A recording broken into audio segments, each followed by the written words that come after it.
is here. The champ is here. The champ is here.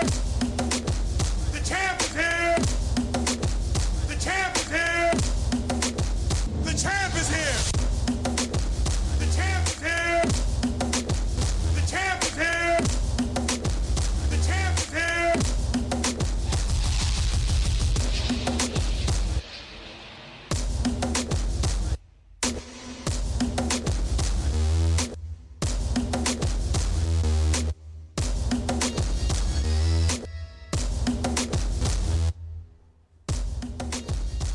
That's right. The champ is here. Loved by many, hated by few, respected by all. We're second to none. Second to none. Well, you know what? If you think it's Saturday, you're wrong. We're getting closer to that day. It is now Wednesday. Wednesday. And today we have a doubleheader.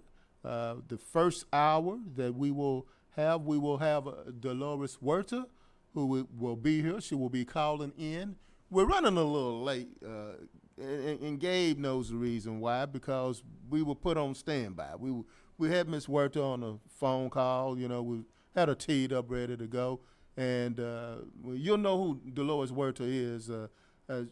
But President Barack Obama knows who she is as well, because that is the person who, told us to stand down because he was with Dolores Huerta. So that's what it is. We got tied down because, President Obama wanted to talk to Dolores first, and we just had to, slow our roll. So therefore, we do what we do.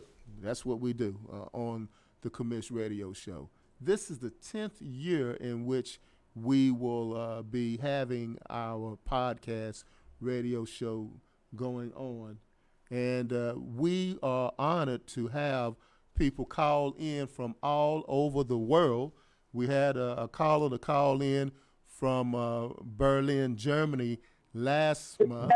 And now we have a call in from Las Vegas, Nevada, where we have Miss Dolores Huerta who's calling in. Caller, you there?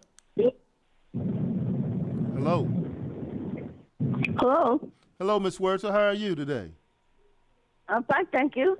Thank you. It is a deep honor and pleasure to talk to you today. We've been waiting for this interview for quite some time, and we're in Grand Prairie, Texas, where I reside at, and there is a street that has your name on it. So one of these days, I'm going to go ahead and have the city manager to give me a copy of that street sign so we can send it to you.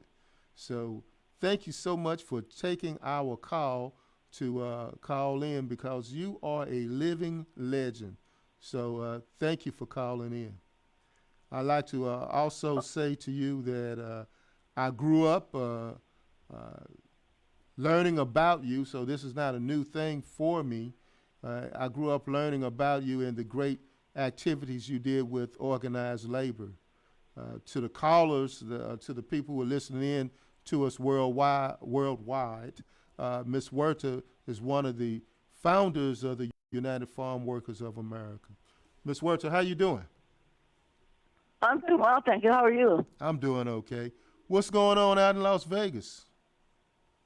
Well, we are campaigning here, trying to get people to come out and vote, because we know this is such an important election, because we've got both chambers that are up for grabs, one might say, depending on how many people vote. So we're here campaigning. We were very fortunate to be with President Obama yesterday evening and John Lennon. They had a really great rally here, again, urging people to come out and vote.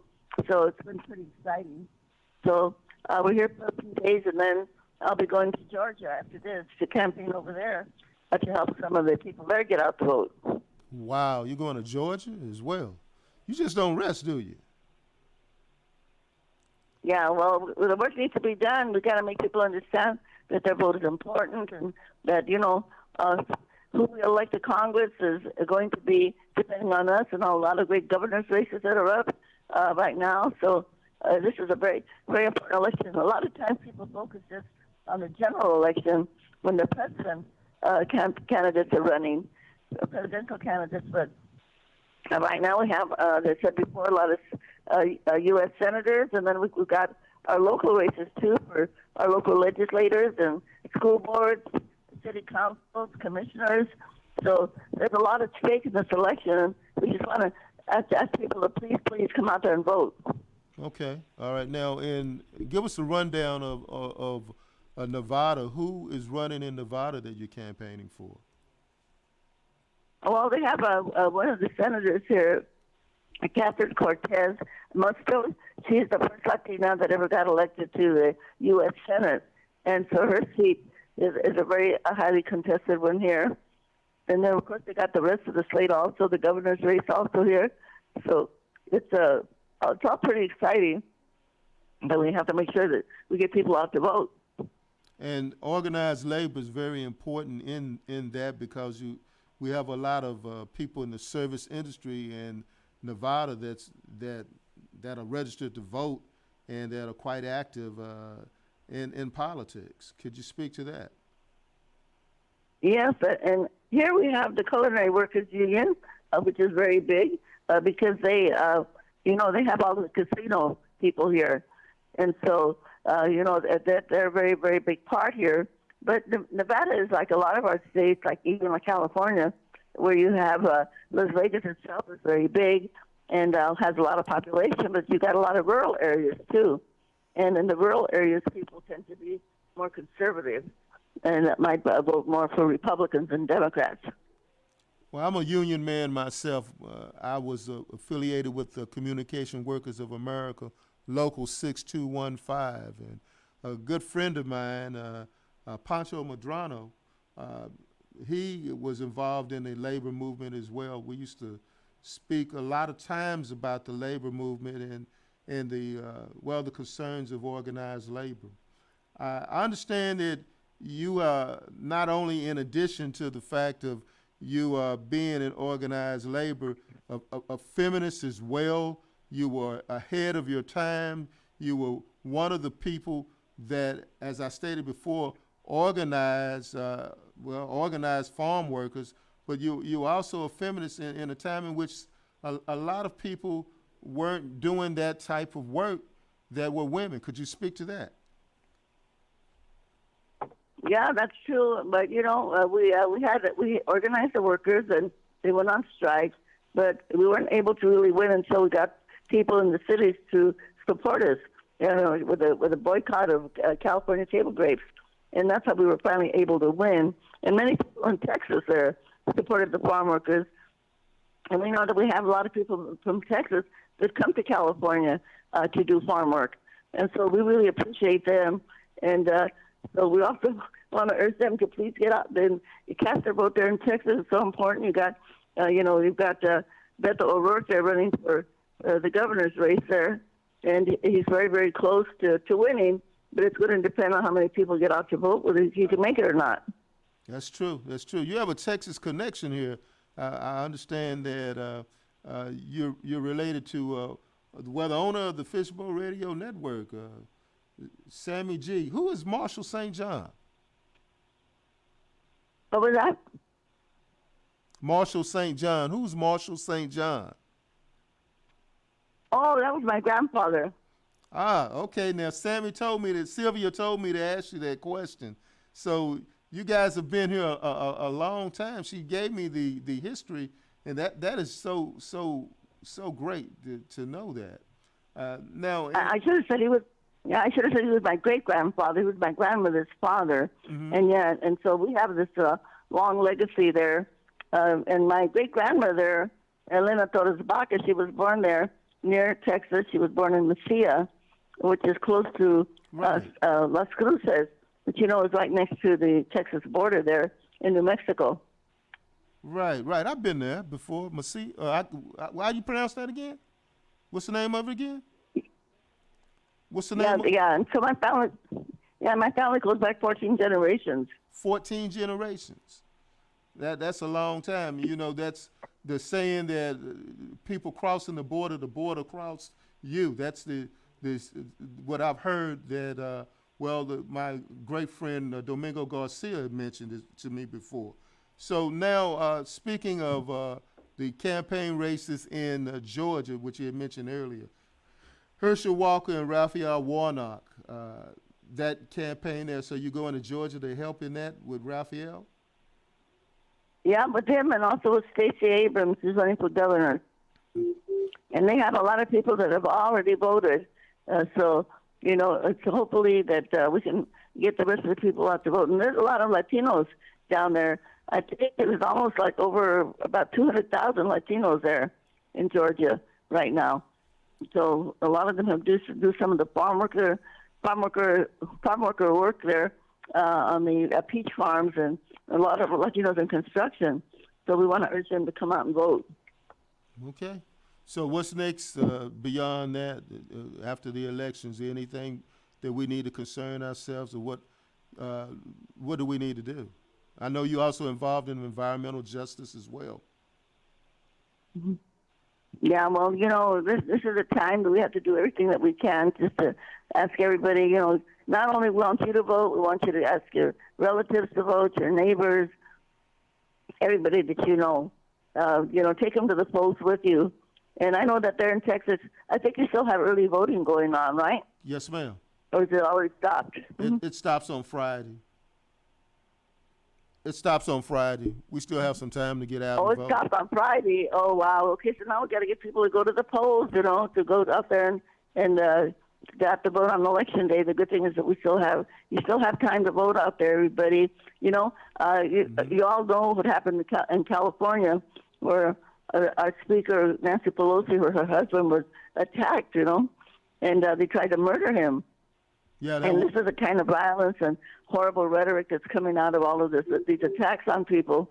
So, we have to stop the violence, and the only way that we can do that is elect good people to office that are going to make sure that we can stop a lot of this hate speech and get people that are going to bring us together. That's true. That is so true. So I'd like to thank you for calling in. I know you're busy, and we got to get the vote out, and that's what this is about, getting the vote out, and we appreciate that. And the next time that you're in the Dallas-Fort Worth area, please let me know. I would like to meet you in person. So thank you again. Well, thank you. Thank you for having me on your show, and I hope we can do this again maybe after the election, okay? Oh, absolutely. And we can talk about the results, okay? Absolutely. So, Si se puede. Yes, we will. All si right. se puede. Thank you very much. Thank you. Bye-bye. Take care. All right. Yes, we can. All right. All right, that was it. That was how we began the show off. What do you think about that, Gabe? That was great, he says. Oh, he never calls and says something that's great. So that must be really good if I'm doing it for Gabe like that. So, hey, we like to kick it off like this, and like to go ahead and say that Ms. Huerta is a living legend. If you were looking at the Instagram post that we did earlier, she won an American Medal of Freedom, which is the highest medal you can achieve in the United States. She was also with Senator Robert Kennedy the night that Robert Kennedy was assassinated. He was one of the last people she spoke to when he gave his victory speech at the Ambassador Hotel. As a young man coming up, really, to be honest with you, I had the opportunity to know about people such as Cesar Chavez and Martin Luther King. All of these are street names in Dallas now, but I remember when these were not street names, but these were people that were doing things in the community. And I have the opportunity this time to actually interview somebody live here, and you were here listening to us as we talked about the good works that she's doing. And she's 80 plus years old. Didn't ask her how old she was. 80 plus years old. And she's still kicking it, going out doing the good work and keeping up the good fight. And that's somewhat in what we will be doing in the next year. We will be having more interviews like that as we started this year doing by interviewing people all across the country. And that's the reason why we had her to call in. And she could tell that she was going from Las Vegas to Atlanta, Georgia, and campaigning, was with President Obama earlier, and now she was with the commission. So where we're at with this is we want to make sure that everyone goes out and vote, that early voting in Texas is still going on, and we need to make sure that people go out and vote. But we also need to make sure that this toxic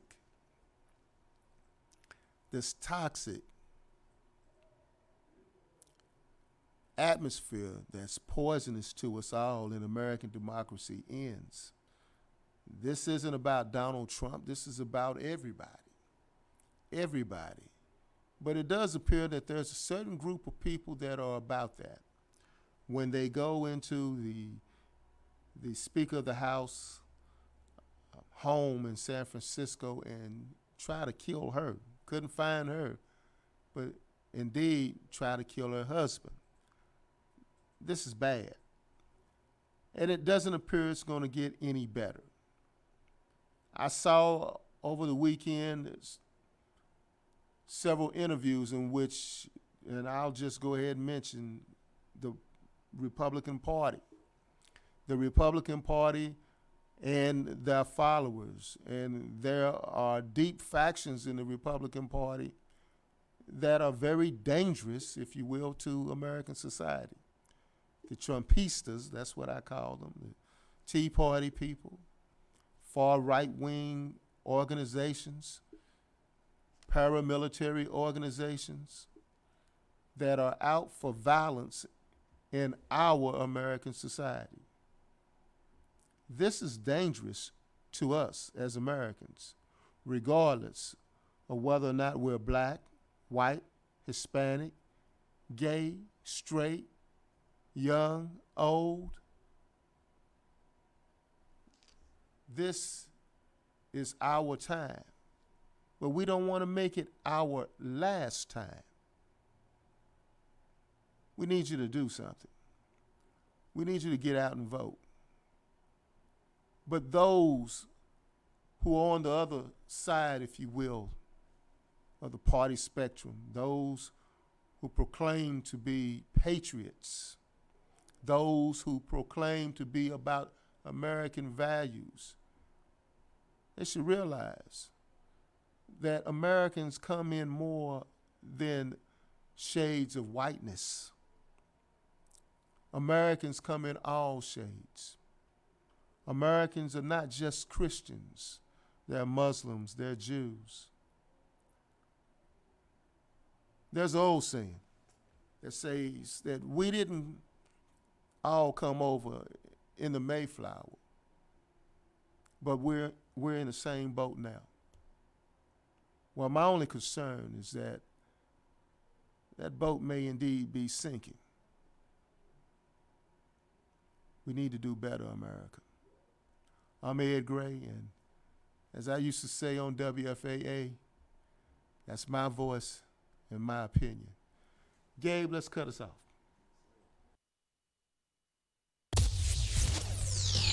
This is John Creuzot, your Democratic candidate for District Attorney for Dallas County. Thank you to the commish and Ed Gray and the Commish Radio Show. Who was that masked man? You mean you don't know? That was no masked man. That was the commish. Saturdays from 5 to 6 p.m. on the Fishbowl Radio Network.